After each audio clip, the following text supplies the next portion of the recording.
Guys, tara samahan niyo ako magluto. So, yung ating pork guys, kinat ko lang siya yan ng bite size.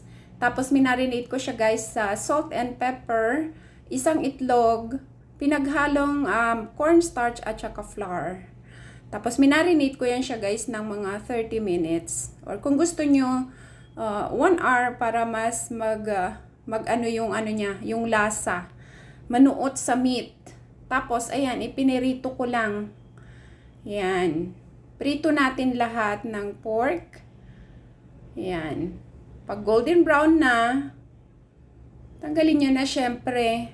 At iprito natin yung remaining pa. Yan. Tapos, alisin natin guys ang sobrang mantika. Mag-iwan lang tayo ng kaunti. At igisa muna natin ang luya. Ayan. Isunod na natin ang bawang. Ayan. Tapos pag medyo mapula-pula na siya, lagay na natin ang carrots at saka ang bell pepper. Yan. Madalian lang yan guys. Ayan. Lagyan natin ang salt and pepper. Tapos naglagay din pala ako dyan guys ng isang pork cubes. Ayan. Dyan sa ating sauce. Ayan. Ilagay na natin ang sweet and sour mix. Yan. Tapos, lagyan na natin ng tubig.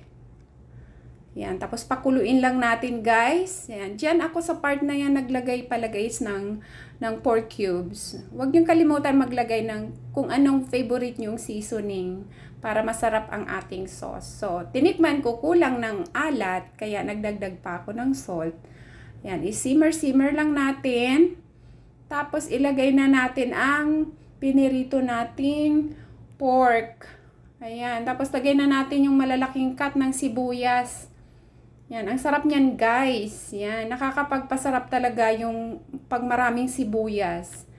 Ayan. So, isimmer lang natin yan mga 3 minutes pa or less. Tapos, tinikman ko. Ang sarap niya na, guys. Ayos na ang lasa. Ayan. Ginarnisan ko lang siya ng spring onion para maganda tingnan. Ayan, ready na ang ating pork sweet and sour dish. Ayan, let's eat guys. I hope you enjoyed our video for today. Thank you for watching. See you again next time. Bye guys. God bless.